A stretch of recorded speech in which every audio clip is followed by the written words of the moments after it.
तो एपिसोड के स्टार्ट में हमें 3 साल पहले का एक इंसिडेंट दिखाया जाता है, जहाँ पर हम देखते हैं कि एक आइलैंड पर कुछ एक्सप्लोजन्स हो रहे होते हैं और एक शिप का क्रू मेंबर अपने कैप्टन को कहता है कि हमें भी इस लड़ाई में जाना चाहिए। तो उसका कैप्टन उसे कहता है कि तुझे भी पता है कि इसका कोई फायदा नहीं है, हमारे वेपन उन पर कोई असर नहीं करते, हम कुछ भी नहीं कर सकते और हमें ये सब हंटर्स पर छोड़ देना चाहिए।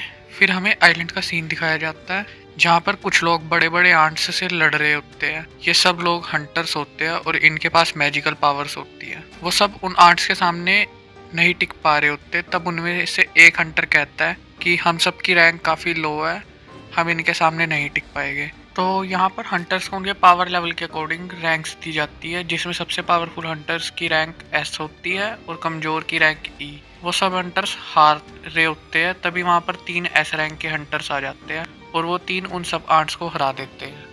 उन तीनों हंटर्स में से एक हीलर होता है जो कि बाकी जख्मी हंटर्स के वुंड को हील करने लगता है। फिर वहाँ पर एक वाइट आंट आती है जिसे वो उन सब आंट्स का बॉस समझते हैं और उसे भी मार देते हैं। पर तभी वहाँ पर काफ़ी सारी वाइट आंट्स आ जाती है, मतलब वो बॉस नहीं थी और वो उन सबसे लड़ने लगते हैं। फिर सीन दूसरी जगह पर शिफ्ट होता है जहाँ पर भी आंट्स का अटैक हो रहा था और वहाँ पर एक चोई नाम का बंदा होता है जो अपने एक ही अटैक से वहाँ मौजूद सभी रेड आंट्स को मार देता है और फिर बस वाइट आंट्स बचती है जिन पर बाकी के हंटर्स अटैक कर देते हैं। फिर हमें बताया जाता है कि आज से 10 साल पहले अलग अलग जगहों पर कुछ पोर्टल्स खुले जो ह्यूमन वर्ल्ड को अलग डायमेंशन से कनेक्ट करते थे। उन पोर्टल्स में कुछ मैजिकल बीस्ट थे जिन पर ह्यूमन वेपन्स का कोई असर नहीं होता था। तभी कुछ इंसानों ने मैजिकल पावर्स को अवेकन किया जिन्हें हंटर का नाम दिया गया। हंटर्स को उनके मैजिकल पावर के अकॉर्डिंग रैंक दी जाती थी। अगर कोई आदमी इन पावर को एक बार अवेक कर ले तो इस पावर को किसी भी तरह से बढ़ाया नहीं जा सकता। फिर सीन प्रेजेंट में आता है और हम एक जगह पर एक पोर्टल देखते हैं जहाँ पर मिशन के लिए काफी हंटर्स इकट्ठे हो रहे होते हैं।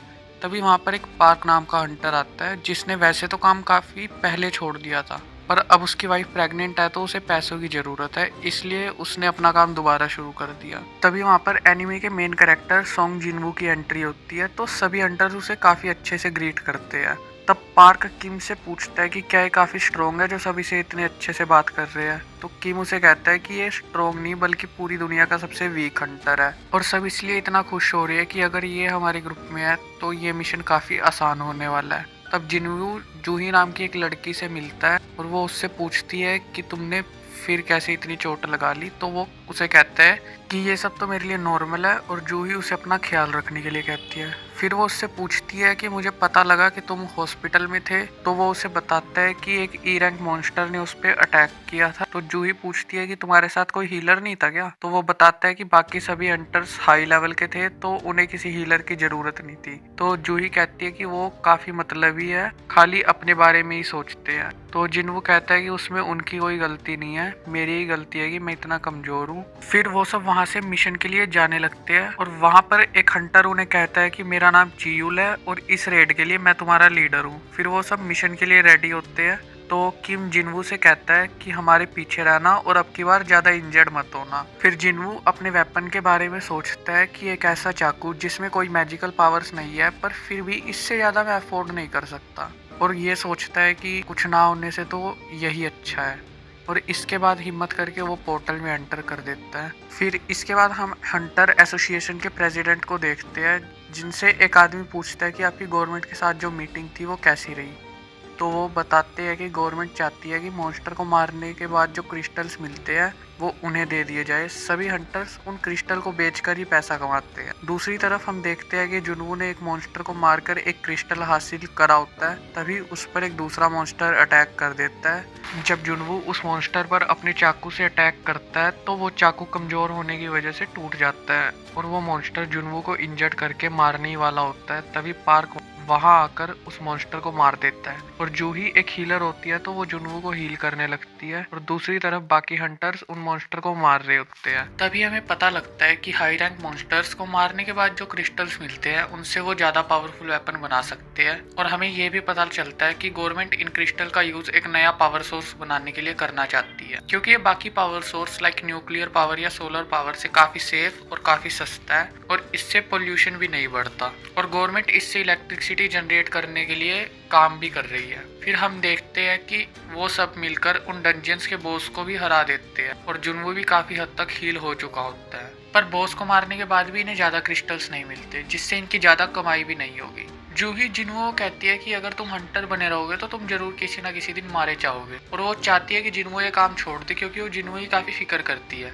तब उनमें से एक हंटर को एक टनल दिखाई देता है। वो टनल उस डंजियन के अंदर एक और डंजियन होता है। तो उनमें से कुछ लोग और ज़्यादा लूट कमाने के लिए, मतलब क्रिस्टल कमाने के लिए उसके अंदर जाना चाहते हैं, और उन सबको लग रहा होता है कि एक डी लेवल का डंजियन होगा, तो ज़्यादा दिक्कत वाली बात नहीं है। फिर लीडर वोटिंग करवाता है कि उन्हें उसके अंदर जाना चाहिए या नहीं जाना चाहिए। तो 6 वोट्स हाँ के लिए होते हैं और 6 वोट्स ना के लिए होते हैं। फिर वोट के लिए खाली जिन्वू बचा होता है, तो वो उससे पूछते हैं। फिर वो सोचता है कि मुझे पता है कि डी लेवल डंजन उसके लिए खतरनाक होगा, और वो अपनी माँ के ट्रीटमेंट और बहन की पढ़ाई के बारे में सोचता है, तो पैसे के लिए वो जाने के लिए तैयार हो जाता है। फिर हमें दिखाया जाता है कि कुछ लोग हंटर एसोसिएशन को ज्वाइन करने के लिए टेस्ट दे रहे होते हैं, जिस टेस्ट में इनकी मैजिकल पावर्स के बारे में पता चलेगा और इन्हें रैंक दी जाएगी, और यहाँ से इन्हें अलग अलग गिल्ड हायर करते हैं। फिर हमें पता चलता है कि स्टार्ट में जो हमें चोई दिखाया गया था वो भी एक गिल्ड का मास्टर है, और वो अपने मैनेजर को टैलेंटेड हंटर्स हायर करने को कहता है। फिर इस कॉन्वर्सेशन में हमें चाहिन नाम की एक काफी टैलेंटेड हंटर के बारे में भी पता चलता है।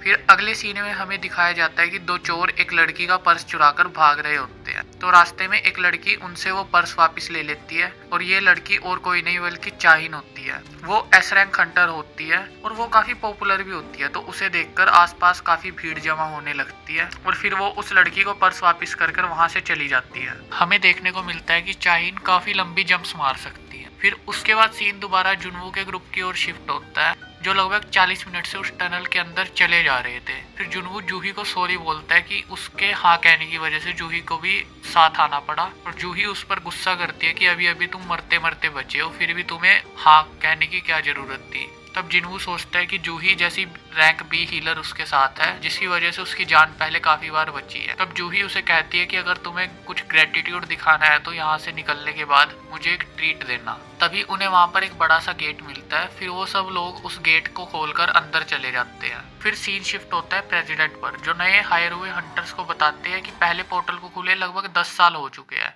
पर फिर भी हमारे पास इन पोर्टल्स के बारे में ज़्यादा कुछ इंफॉर्मेशन नहीं है, और हंटर बनना मतलब अपनी जान को जोखिम में डालना है, और अगर तुम सबको जिंदा रहना है तो तुम्हें हमेशा चौकन्ने रहना होगा। फिर दोबारा हमें दिखाया जाता है कि जुनू के ग्रुप के लोग अंदर एंटर कर रहे होते हैं, और उस जगह पर काफ़ी बड़े बड़े स्टैचूज होते हैं जो कि काफ़ी पुराने लग रहे होते हैं। वो सब आसपास की चीज़ों को देख ही रहे होते हैं।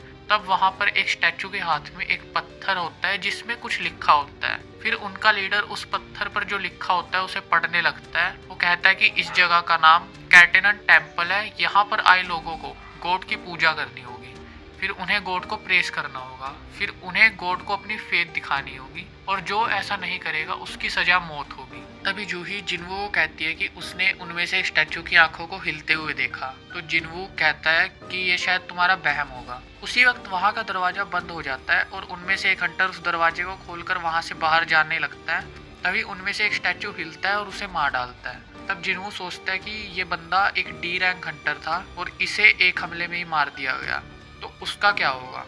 और इसका मतलब ये डी लेवल डंजियन नहीं है बल्कि कोई हाई लेवल डंजियन है। तभी उनमें से एक हंटर कहता है कि अगर ये स्टैचू मूव कर सकता है तो बाकी भी मूव कर सकते होंगे। तब जिनवू डर कर सबसे बड़े स्टैचू की ओर देखता है और सोचता है कि काफी बार वो बड़ी बड़ी मुश्किलों में फंसा है, और वो बच पाया क्योंकि वो हर पल चौकन्ना रहता है, जिस वजह से वो अब तक जिंदा है।